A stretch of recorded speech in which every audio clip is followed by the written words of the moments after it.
Привет! Мы в Кракове живем уже 2 года и посетили очень много мест, но случайно пропустили одно очень важное историческое место. Здесь снимали список Шиндлера, но при этом оно абсолютно малоизвестно. Настолько малоизвестно, что уже последние лет 20 Краков не знает, что с ним сделать. Это место, как я видела по фоткам, заброшенное. А здесь был раньше исправительный лагерь, который устроили немцы в 1942 году.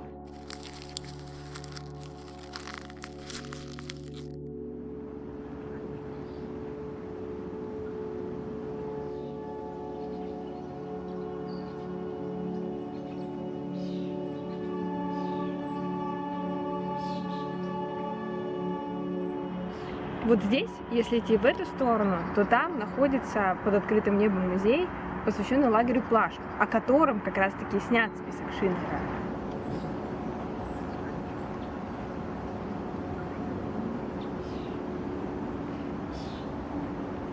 Но снимали его, то есть сцены для этого фильма снимали дальше, в рабочем лагере, который вот буквально тут в нескольких шагах.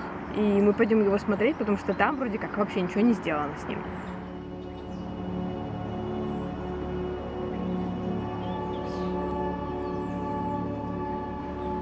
Вот в чем сложность понять, что здесь происходило в этом исправительном трудовом лагере, потому что здесь ничего не подписано, на Гугле ничего нет. Вот мы встретили какие-то первые здания, которые люди используют массово для того, чтобы фотографироваться здесь на фоне этих руин. Но что это, я вообще не знаю. Чем это было раньше, непонятно. Там дальше находятся такие столбы, как дорога. Возможно, это оставшаяся декорация от фильма, а возможно, что-то относящееся к лагерю. В общем, абсолютно ничего не понятно, но мы еще даже до самой его точки не дошли.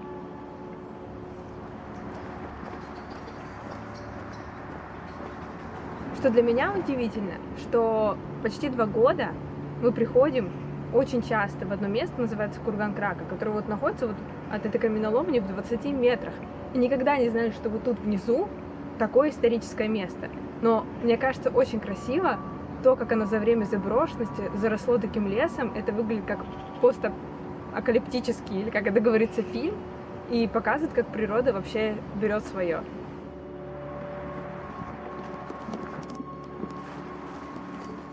Я думаю, что мы на самом деле тупим.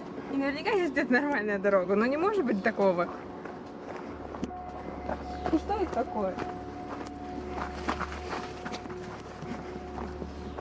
Да ну? А у меня красиво не делать.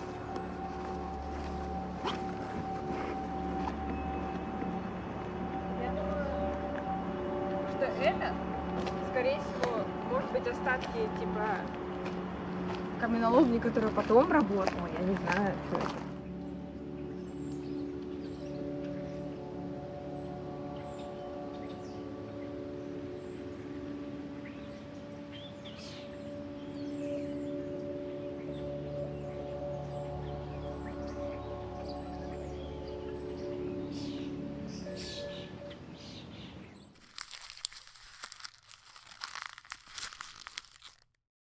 Привет.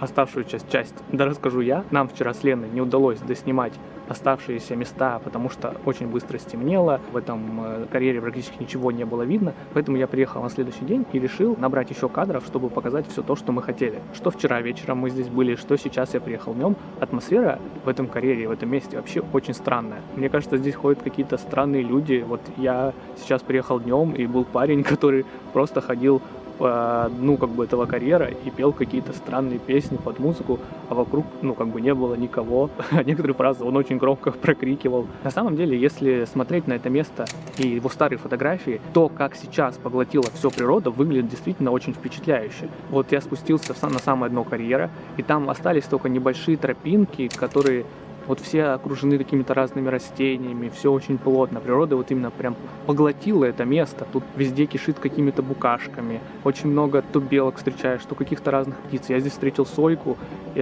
белку. Мне кажется, пробежал еж. Это удивительно. Прям она как будто со всей силой поглотила это место. И это прям действительно необычно так. Как я уже сказал, здесь был трудовой лагерь для военнопленных, для евреев. Здесь содержалось порядка 2000 человек. От самого лагеря осталось очень мало. Единственная, такая, наверное, самая значимая часть того, что здесь был трудовой лагерь, это сталелитейные печи. Их, конечно, уже разрисовали, они в очень плохом состоянии, и висят таблички, что по ним не лазить, не там, трогать их не стоит. Но, как видно по надписям, которые по всем частям этих сталелитейных труб расположены, люди туда залазят и что-то там рисуют.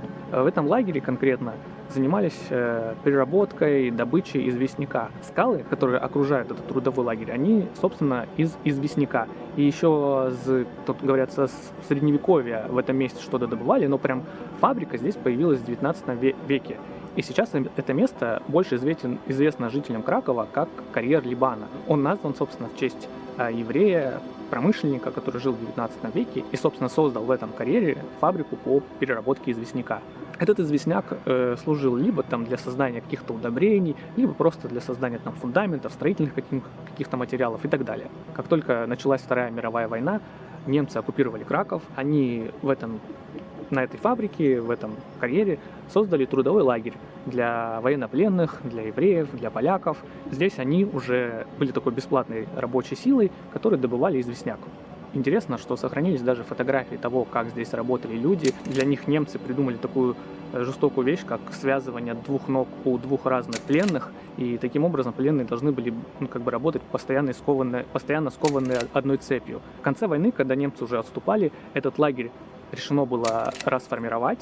И, собственно, всех содержащихся здесь пленников немцы решили расстрелять. Большая часть, к счастью, сбежала, но оставшуюся часть они расстреляли, и даже здесь остались могилы.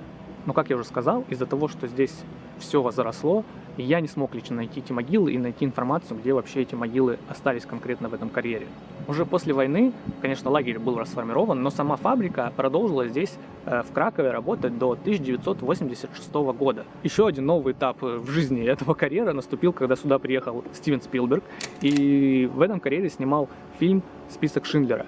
В фильме хорошо проглядываются кадры с этого места. Для того, чтобы снимать здесь кино, Спилберг вместе с командой, они здесь построили этот лагерь буквально заново. То есть они построили вот эти бараки, где люди жили, возвели забор. Останки этого забора оградительного, они до сих пор сохранились внутри этого карьера. Они, конечно, все уже заросли какой-то травой, деревьями, многие там упали, но все равно как некая такая атмосфера от этого сохранилась. Причем кое-где даже виднеется, что и такая вот колючая проволока натянута, которая была реквизитом для самих съемок. Сейчас у этого карьера непростая история. Уже порядка 20 лет краковские власти, как я понимаю, не очень понимают, что сделать с этим местом. Много споров от экологов, от археологов, историков и так далее, которые пытаются сделать какие-то разные предложения. Хотели превратить это место в некий такой экопарк, но выделялись какие-то деньги, но так до сих пор ничего и не произошло. Это все новости, которые на самом деле я знаю к этому моменту. Может быть, я что-то упускаю и уже что-то решили. Напишите об этом в комментариях. Но сейчас здесь просто лес, есть некоторые тропинки, они достаточно грязные, то есть видно, что здесь живут какие-то люди, у которых нет дома, много разбитых бутылок, много стекла, мусора. И несмотря на это, природа здесь все равно как-то активно работает, потому что лес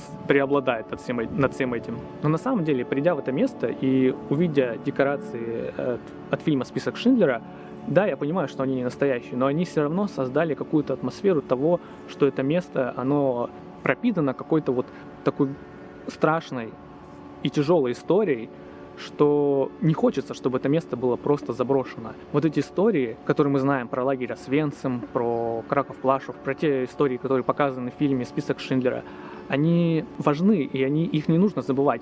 Но сколько еще было разных историй, которые просто не дошли до нас или не такие известные, потому что про них не сняли какой-то, не знаю, там, условно, голливудский фильм или просто хоть какой-либо фильм. И ты понимаешь, на самом деле, сколько историй просто уходит, пропадает, буквально зарастают, как этот лес. Эти истории, именно память о этих историях, она важна для того, чтобы никогда не повторилась война. И сейчас, когда опять идет война, когда опять огромное количество разных историй, которые ты читаешь и не можешь себе поверить, что люди делали такое, это опять повторяется. Понимаешь, что, наверное, недостаточно было сделано, чтобы люди помнили, насколько это было ужасно.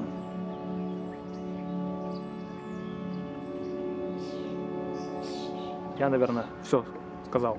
что хотел. Поэтому, наверное, все. Подписывайтесь на канал. Не забывайте, что подписка очень важна для продвижения нашего канала.